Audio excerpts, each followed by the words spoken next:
Welcome, and we're back here, Abby and David and Michaela here. And we're going to start I believe this is week 4 of, of the broadcast. I hope you guys had a wonderful Christmas holiday and a Happy New Year, or whatever holidays you happen to celebrate in your part of the world. And last time we left off, and Abby and I were kind of talking about this a little bit. We'll kind of get you up to speed on some ideas that we had. But last time we left off, the group of men, the Vikings, had just gone ashore. They had made contact with the locals, and the migrating tribe had not yet arrived, and they were going to. They had struck up a deal, and where they were going to. Basically based on a common enemy, because this migrating tribe would come down during the winter months and it would actually oppress the locals, the non-migratory tribe. They would oppress the locals and steal from them. And so we've got some tension there, kind of a common enemy. You know, we also have some tension in the story whereby, if you remember, there was we decided it would be like a prominent member of the tribe was killed when he and another person approached the boat in their canoe. And so we can kind of go into that a little bit. That's where we left off.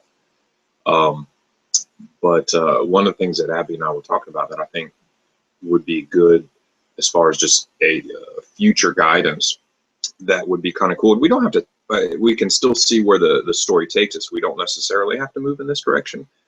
But the chieftain's daughter that they're going after, the one with the red hair, like ultimately at the very, very end of the story, Maytek is going to either wake back up or somehow end up back on the dock, back at home, and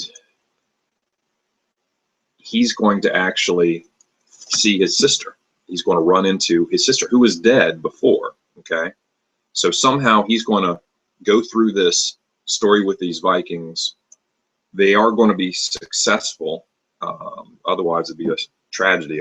It wouldn't be a very good storyline if they're not successful in rescuing this chieftain's daughter. So they ultimately rescue the chieftain's daughter. Obviously, have setbacks along the way, but in the end, when Matthew used to be Maytek, or is it Michael? I can't remember. One of the two. Maybe it's Michael. Michael wakes back up on the dock, and as he's going back home, he hears that same laugh that he's heard a few times as he's been going through the story with the Vikings. So he hears that same laugh and he's used to it. He's like, oh, it's just her. But hey, well, you know, that was in a dream. So he turns and he sees his sister, and his sister comments, what's wrong? Looks like you've just seen a ghost. And that's where the story ends. So that's kind of what we thought would be kind of a nice, very, very broad idea of where the story could go. And but now let's go ahead and bring it on back to they're on the edge of the up there in Maine. The prominent this prominent, let's call it, you want to say it's a chief's son? That wouldn't be good. It would have to be like the chief's, let's say it's his nephew. You know, it'll be some kin to the chief. And so the chief's nephew essentially washes aboard, like some of the warriors who are there around the Vikings come out and they start pointing at the shoreline, and you know, run down to it, and just to see. Anyway, they run down to it and they pull up, and onto the rocks. They pull up the dead body, and it's been stabbed through the abdomen, and so then what that does is what do you think we ought to do with that? They need to be able to question the guys on the boat, because no one saw whatever happened. I mean, they were all on the shore, and their attention was elsewhere. We could even have them somewhat a little bit away from the shore, just so that it's not like right, but have whatever's going on is it like right behind them, or the boat's a little bit away so that they can't see exactly what's going on. But this body does wash ashore, and it's the chief's. It ends up being the chief's nephew. And so they have to question the guys, and so Halfton, obviously questions his men, saying, what's going on. Like there's kind of a standoff, I guess, where the warriors start to. Maybe we could kind of develop Halfton a little bit here. That would actually be good. So there's kind of a standoff, like when they pull their brother, their warrior brother, out of the water. Like the warriors, the tribe warriors, become obviously agitated, and they pull their swords out, or their spears out, and then so the Vikings act defensively, and they have brandish they their ever given them their shields. skins and stuff? What's that? Have they already given them and traded like the skins and stuff? Yeah, because we already said that they struck a deal. It would be nice to have struck the deal before this happens, or maybe not struck a deal so much as just as kind of like come up with some comment to a common understanding. I don't know if it would be done there on the shore, but you could have just a brief conversation, and at least there's a common enemy. I don't think that you could go into a whole lot of detail, because that wouldn't be done there. That'd be done probably off in the chief's wigwam, and between Halfton and him, and we got to bring Maytok along somehow.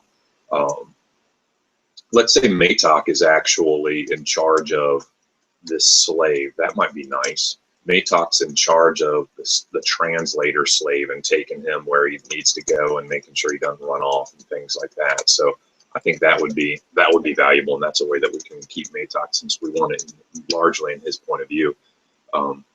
We can keep him, in the loop, and listening, and hearing, and understanding what's going on.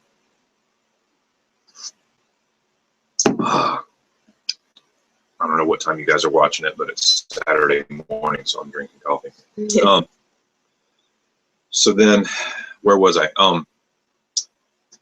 So there's been an understanding, not necessarily, let's call it an understanding, not necessarily a deal struck at this point in time. Are people having trouble connecting? No. Okay. Then what happens is you go from there to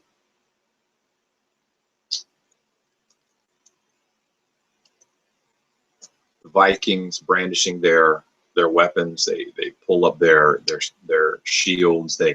Maybe they surround Halfton. No, that doesn't sound right. I mean, Halfton's got to be in the thick of it. And this is where we can develop him a little bit, though, because here Maytok, who doesn't know in his mind at least how to fight, he goes ahead and he gets the he stands in front of the slave and kind of pushes him in the middle of the men to try to make sure that he doesn't make a run for it or escape. And then what happens is Halfton is able to negotiate like a peace, basically. Halfton steps out, places down his sword, places down his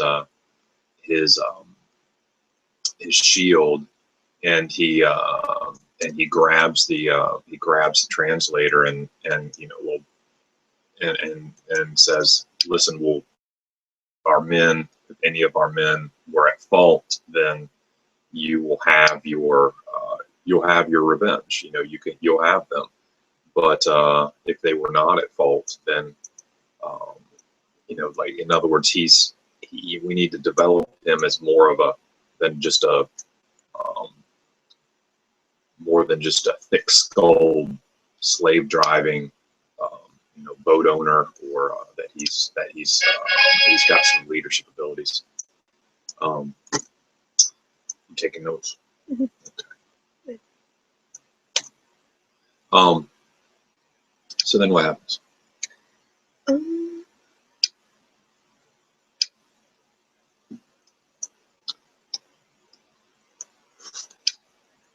They got to bring the guys in to question them, and they find out what happened. What was the deal?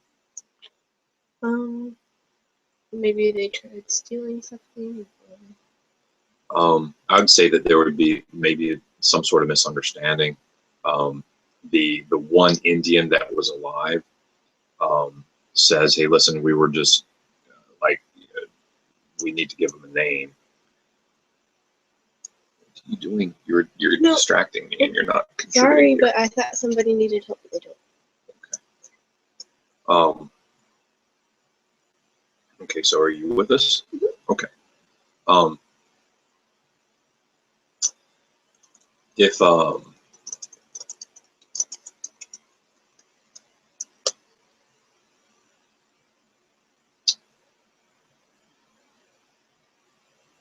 so the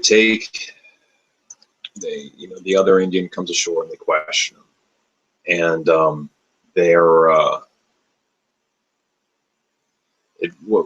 help me out. This is where we need some more students to give some ideas. What happens? I mean, why were they approaching the boat? This one guy says, "Hey, listen, we need to." The other warrior told us, "Hey, let's go out. Let's check out the boat." He got a little bit crazy, and when he came alongside this large boat, never seen a boat so large. Then the Vikings are saying, "Listen, you're not allowed aboard." They would, under no circumstances, allow. I mean, he was put in charge. Those 5 Vikings were put in charge of guarding the boat. The boat is by far, I mean, their most valuable possession. It's their means of getting home. They're not letting it go. There's no way of the Indians going to be getting on board. So this other Indian kind of loses his head, tries to climb on board, and the Vikings and he get into a little bit of a tussle, and he ends up getting killed. It's not clear who was at fault because the other guy was still in the canoe, didn't see what happened. Yes, the nephew was armed. He did have a knife with him, and I think we need one of the Vikings to be injured. One of the Vikings does have a large gash in his shoulder. Okay, we need one of the Vikings injured so it doesn't appear that they're completely guilty. And so we really don't know. So there's some tension here. We leave it at that. The chief and Hafton, they need to go back to their wigwam. Okay, so we can have a whole scene about that. There needs to be some, I think we need a witch doctor in here somewhere. Like the chief's wife. Probably the chief has several wives. Let's say one of his wives is a witch doctor, and the witch doctor, we've got Matuk basically following the chief around, carrying this slave by his neck, making sure that the slave doesn't run off. So then we've got in the chief's wigwam, we've got this. We can describe it, but we've got this witch doctor that starts basically in a very eerie way eyeing Matuk. And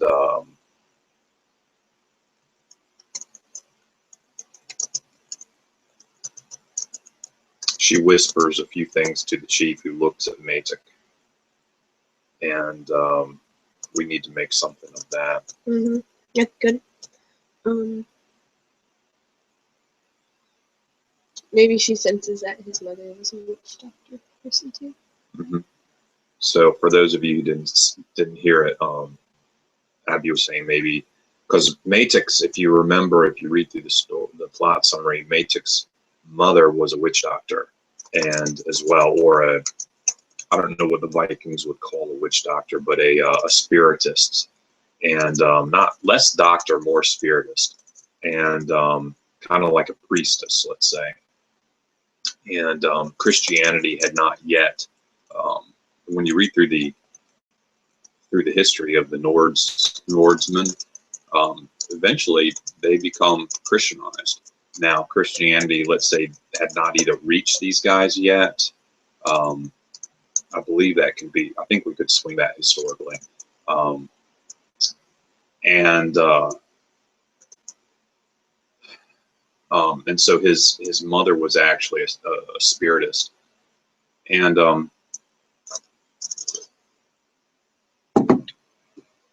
so then she senses that somehow. She says to the chief, and the translator tells Matek the same. She says, you know, I sense the I don't want to say the great spirit. I don't know. Maybe that is what we say. Maybe we sense. I sense the spirit in this one, and then, you know, she looks at Halfdan and I think they also believed in where like everything had a spirit in it, and they worshipped their ancestors and stuff. Is what I read in my history. okay. So maybe they have like a common spirit or something like that that relate the Vikings to this, and that's how they found their daughter, maybe. Yeah, I don't want them to trust Halfdan. I don't trust Halfdan. So I would say, like, she would advise the chief. That's really good. Okay, so she would advise the chief during this meeting that in hushed whispers, even in front of him, not necessarily knowing that, I don't know, maybe we do it to where she doesn't realize or understand that this or that this person, this slave, is a translator, or she just doesn't care. I think it's better if she just doesn't care. But she says, you know, I sense the spirit, or a common spirit in Matek, but she advises him to essentially be wary. And I mean, I think we need to make this priestess kind of creepy.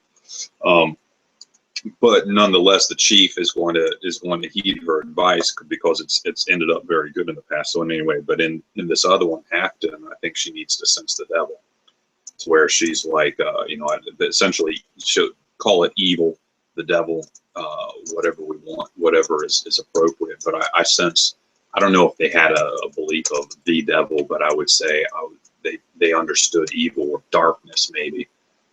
But in this one is only dark. And let's say that.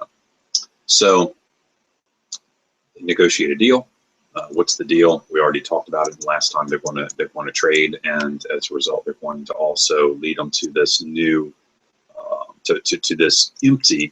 They agree that they're going to go ahead to this empty, I guess, camp where these migrating Indians would come down during the wintertime. So they go ahead and they do that. We can have them start off in the morning. Okay, so they say it's a pretty good walk. It's a day's journey. Some of the Vikings want to get started right away. Is it just further up the hill, up the river? Hey, should they get there by the boat?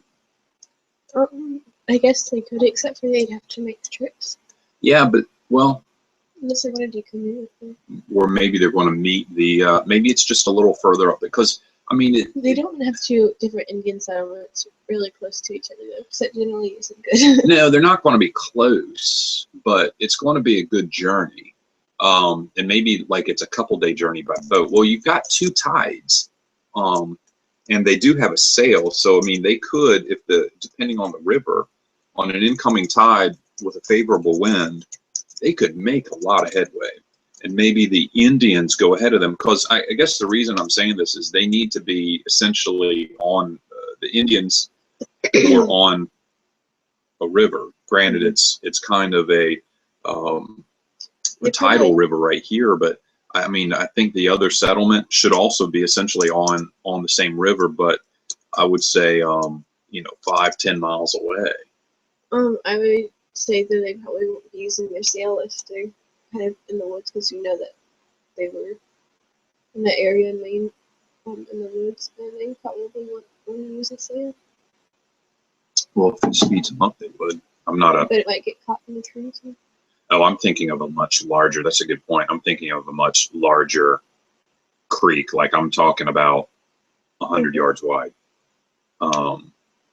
Football field wide. Okay. Now, Will Narrow, as the miles wear on.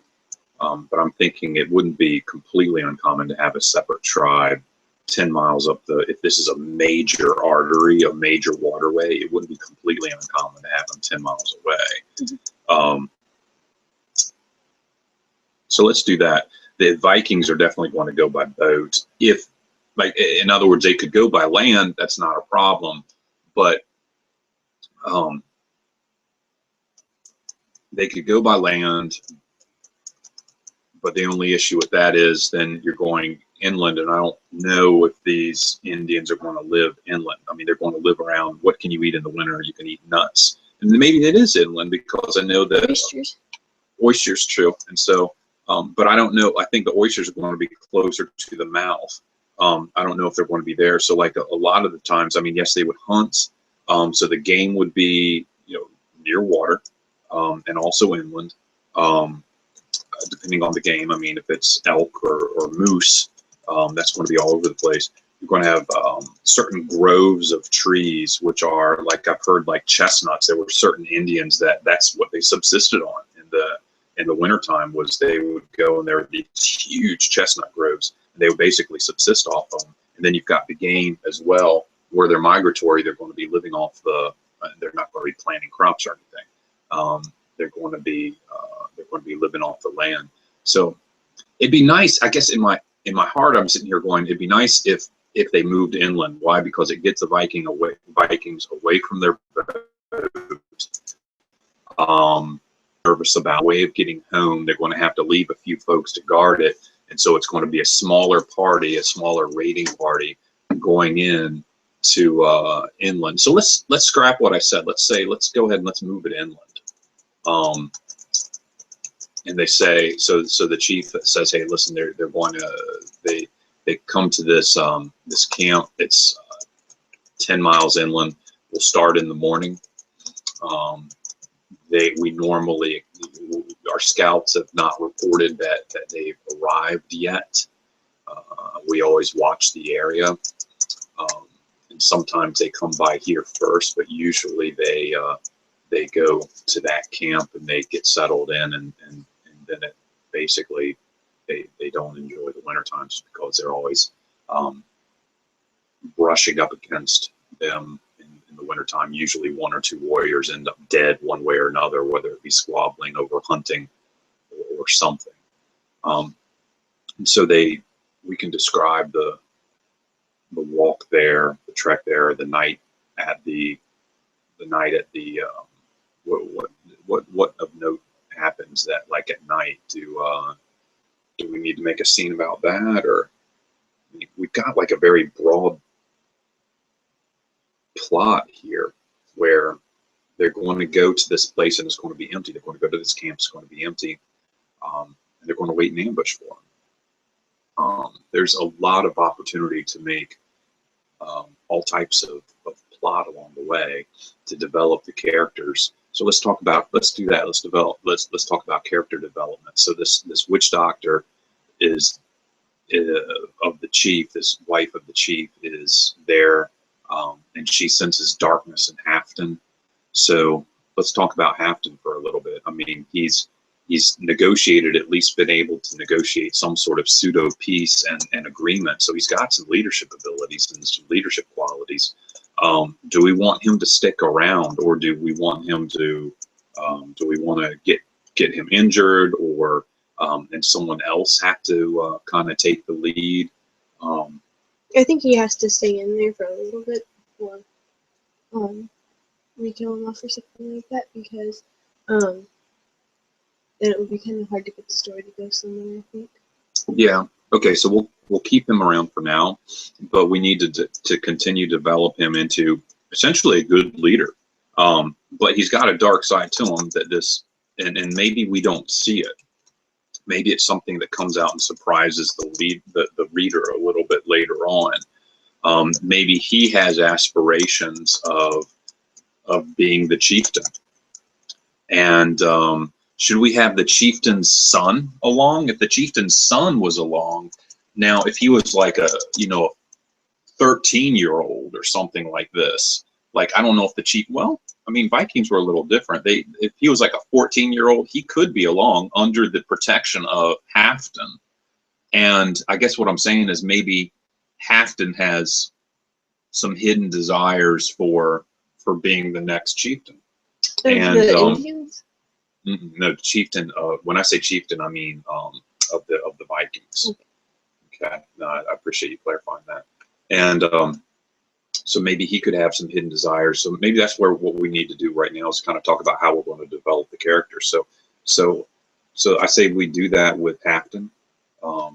He what can he do to? Can he attempt to kill this son or the Why would he do that? Because otherwise it's going to go to the next it's going to go to the son. Oh, I thought you meant the Indian son. No, I'm going to say that the chieftain Leif Erikson is the Viking chieftain back in, I think it's Labrador. And he's the one that sent these Vikings, on this quest to go rescue his daughter. So why isn't Leif Erikson there? I don't know. Let's say his wife was sick or something like that. And we could also do like a religious plot too, because when we were reading, we saw that actually Leif Erikson's wife was a Catholic, I think, and her daughters were raised in a Catholic church that they built there. So yeah, we could have some religious. But he still stuck to his gods. Yeah, and then you've got Matuk's mother, who was a spiritist. So we could make some conflict there between even Matuk and the son of the chieftain. We got to give the son a name. I mean, number one, is that even a good idea to have the son of Leif Erikson, the chieftain, couldn't go along for whatever reasons. But I think that we need to have Halfton, appearing to be good and everything, but we start seeing some darkness in him about this time. He starts maybe making some offhand comments about the chieftain, or how he's worked so hard for him and yet never really been rewarded, or something, some jealousy there. Maybe he's jealous at his wife is beautiful, whatever, and so he's got his eyes set on being the next chieftain, and the only thing that stands in the way is this 14-year-old boy. Because let's say Erikson only has one successor. Well, right now he only has one successor, let's say, and it's the boy. The boy was 14 years old. We'd have to look into history and see, like, okay, when did Vikings become men or whatever? But I don't think it would be completely out of the question for his son to come along. But you couldn't have his son being like a super threat, or maybe we could. Maybe he could, but if he was old enough, then he would be leading the expedition. I guess that's what I'm saying. So he needs to be like 15 years old or something like that. And maybe he was told by Leif Erikson to make sure that he basically to be loyal to Leif Erikson and to report if anything wasn't done correctly, or to be the. It's good to have blood in there. It's good to have relatives, in other words, in there. Maybe so he has sure to he has to kill off the son, but not make it seem like he did it because. Well, I'm asking that question. That's a good point. Does Halfton kill the son? That would be a good. I don't think Halfton kills him. I think that there needs to be the suspicion that it could have been Halfton. Mm-hmm. So, because he can't make it seem like he did it, like it can't be obvious that he did it, because then people won't follow him. Yeah. Because he so I think it needs to be suspicious somehow. So somewhere along the way, the son needs to die. So Halfton's supposed to be protecting this kid to a degree, but also at the whole time he's kind of jealous of him. So as they're traveling, to this inland camp, there's some of that tension building. And I would say that the son ultimately, not now, but a little bit later on, gets killed. And it could be something like I know what we can do. It could be something like a David and Uriah type thing, where basically Halfton puts the son in a position too close to the battle, let's say, and he ends up getting killed. I don't think, or maybe he sends them ahead because I don't think they had like battle formations and stuff. They just apparently leapt from trees, and that's why the Indians did so good in killing all the English when they came here. Well, I think that we're talking about the Vikings again, though. Yeah, but the Indians wouldn't be.